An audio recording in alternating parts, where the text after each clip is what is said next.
অনেক পুরনো কথা।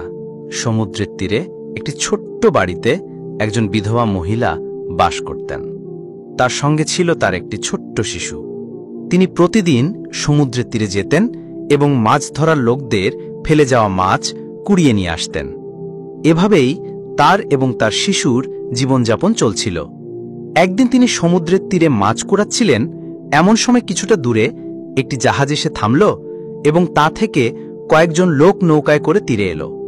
তাদের হাতে দূরবীন ছিল এবং তারা লম্বা লম্বা পা ফেলে মহিলার দিকে এগিয়ে আসছিল। গরিব মহিলা মাছগুলো সেখানেই ফেলে রেখে তার শিশুকে বুকে জড়িয়ে ভয়ার্ত চোখে আগতদের দিকে তাকাতে লাগল।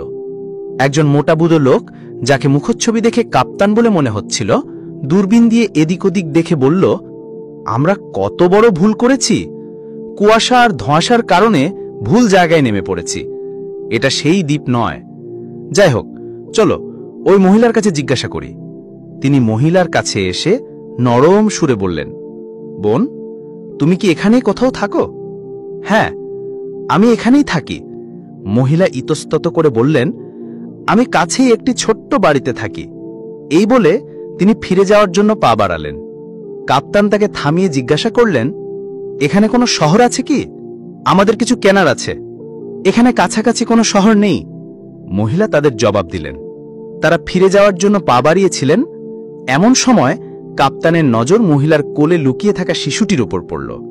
তিনি শিশুটিকে মনোযোগ দিয়ে দেখে বললেন, আহা, কি সুন্দর শিশু! এ বড় হয়ে খুব সাহসী আর বুদ্ধিমান নাবিক হবে। এ মহিলা, এ কি তোমার শিশু? এর বাবা কোথায়? মহিলার চোখ দিয়ে স্রোতের মতো অশ্রু ঝরতে লাগল। তিনি হেঁচকি তুলে বললেন, এর বাবা এ জন্মানোর আগেই মারা গেছে। এই বলে তিনি জোরে জোরে কাঁদতে লাগলেন।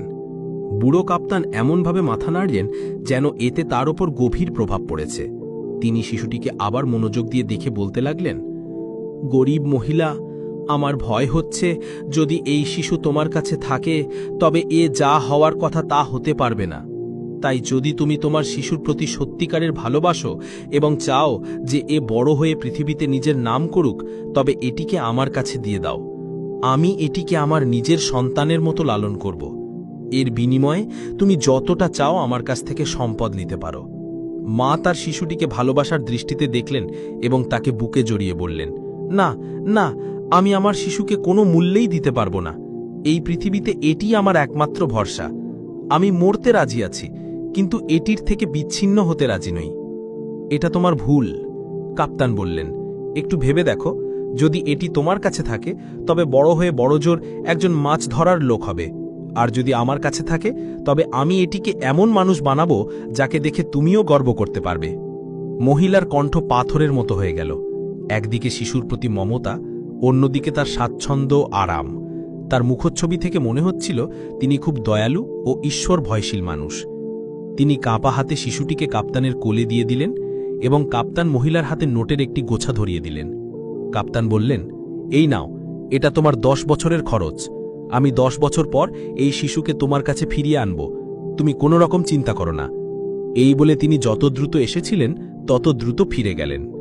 মা অনেকক্ষণ ধরে তীরে দাঁড়িয়ে আকুল দৃষ্টিতে চলে যাওয়া জাহাজের দিকে তাকিয়ে রইলেন এবং যখন তা দৃষ্টির আড়ালে চলে গেল তখন আস্তে আস্তে বাড়ি ফিরে এলেন। এই ঘটনার পর 18-20 বছর কেটে গেল এবং সেই ছোট্ট শিশু একটি ছেলে এবং ছেলে থেকে একজন যুবক হয়ে উঠল। বুড়ো কাপ্তান তার নাম রাখলেন রশিদ। রশিদ এই 18 বছর জাহাজেই কাটিয়েছে। তাকে খুব কমই স্থলভাগে নামতে হতো। সে জাহাজেই তার জ্ঞান ফিরল। কিছুটা তার নিজের আগ্রহ আর কিছুটা বুড়ো কাপ্তানের শিক্ষার কারণে সে অল্প বয়সেই নাবিকের সমস্ত কৌশল আয়ত্ত করে ফেলল এবং সে সমুদ্রযাত্রার সব নিয়মকানুন মাথায় গেঁথে নিল। বুড়ো কাপ্তান তার সাহসিকতা ও বুদ্ধিমত্তা দেখে মনে মনে হাসতেন। এখন তিনি নিজে কোনো কোণে বসে তামাক খেতেন আর যুবক রশিদ জাহাজের তত্ত্বাবধান করত। কখনো কখনো রশিদের মায়ের কথা মনে পড়ত। সে কাপ্তানকে জিজ্ঞাসা করত, আব্বা, আমার কি কোনো মা ছিল না? এটা জিজ্ঞাসা করো না বাবা, কাপ্তান বলতেন। তোমার মা ছিলেন এবং তিনি খুব ভালো, খুব বুদ্ধিমতী এবং শরীফ মহিলা ছিলেন। তারপর এত আস্তে যেন রশিদ শুনতে না পায় বর্বর করে বলতেন, ঈশ্বর জানেন বিচারি কি অবস্থায় আছে। 4 বছর ধরে চেষ্টা করছি যেন গিয়ে তার সঙ্গে দেখা করতে পারি, কিন্তু কোনো না কোনো বাধা এসে দাঁড়ায়। যাই হোক, রশিদ যে জাহাজে কাজ করছিল তা একজন বড় ব্যবসায়ীর জাহাজ ছিল।